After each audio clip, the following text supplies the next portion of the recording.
বিশাখাপত্তনমে ভারতের প্রথম AI COE তৈরি করতে টেক ভারত ফাউন্ডেশন এর সাথে মেমোরান্ডাম অফ আন্ডারস্ট্যান্ডিং স্বাক্ষর করল অন্ধ্রপ্রদেশ সরকার।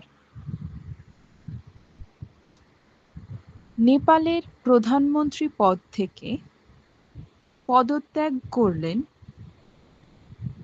খড়গা প্রসাদ ওলি। 2023 এবং 24 সাল অনুযায়ী ভারতের সাক্ষরতার হার 74% থেকে বৃদ্ধি পেয়ে হল 80.9%। সঙ্গীতশিল্পী ভূপেন হাজারিকাকে উৎসর্গ করে স্পেশাল কয়েন লঞ্চ করবে আরবিআই। 2025 ইটালিয়ান গ্রাঁ প্রি জিতলেন Belgian Dutch racing car driver max Verstappen.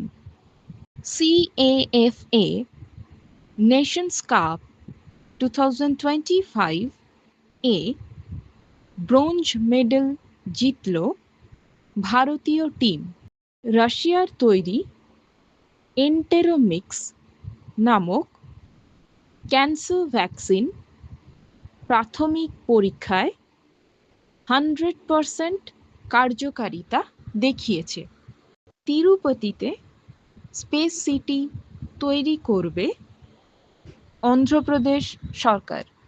বন্যা কবলিত পাঞ্জাব, হিমাচল প্রদেশ এবং জম্মু কাশ্মীরের উদ্ধার কার্যের জন্য অপারেশন রাহাত লঞ্চ করল ইন্ডিয়ান আর্মি।